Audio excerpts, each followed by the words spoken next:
మీరు కాల్ చేస్తున్న వ్యక్తి సమాజ్ లేవలేదు. ఇంకెవరు? సుమిత్ర ఆనంద్ ఫోన్ చేద్దాం. టీజీపీఎస్సి. ఏమో మరి ఫోన్ లేపుతుందా లేపదా?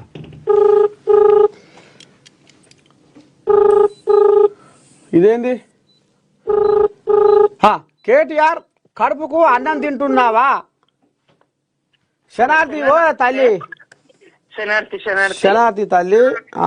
టీజీపీఎస్సి మాజీ సభ్యురాలు సుమిత్ర ఆనంద్ అని మాట్లాడేది. అవునవును తల్లి నర్సయ్య తాతనే. మార్నింగ్ న్యూస్ లో ఉన్నావు, లైవ్ లో ఉన్నావు తల్లి.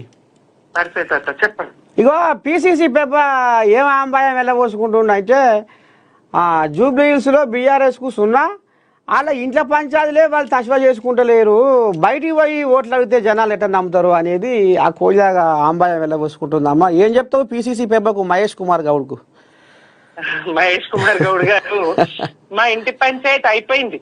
పంచాయతీ కాదు, అది పార్టీ పంచాయతీ. ఇంటి పంచాయతీ కాదు, పార్టీ పంచాయతీ.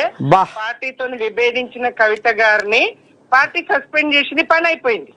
మరి మీ ఇంట్లో జరుగుతున్నటువంటి మీ పార్టీలో కాదు, ప్రభుత్వంలో మంత్రుల మధ్య ఈ విభేదాలేంటి? పాలనను మర్చిపోయి పంచాయతీలు తెంపుకునే కథ ఏంటి?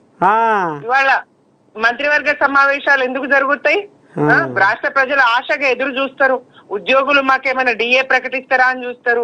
ఇంకా రైతులు మాకు ఇవ్వాల్సినటువంటి యాసంగి సన్నవడ్ల బోనస్ ఇస్తారా అని ఎదురు చూస్తారు. నిరుద్యోగులు మాకేమైనా ఉద్యోగాలు ప్రకటిస్తారా అని చూస్తారు. ఏదీ లేదు. సమాజం ఎదురు చూస్తుంది, తెలంగాణ యావత్ ఎదురు చూస్తుంది. మంత్రివర్గ సమావేశంలో కీలక నిర్ణయాలు ఏముంటాయో అని ఏముండదు. మేము ఒప్పుకున్నాం, మేము చల్లబడ్డాం, మేము రాజీకి వచ్చినాం అని చెప్పేసి చెప్పుకోవడమే తప్ప అక్కడ జరిగేది ఏముండదు. కొండా సురేఖ గారు ఏం చెప్తారు?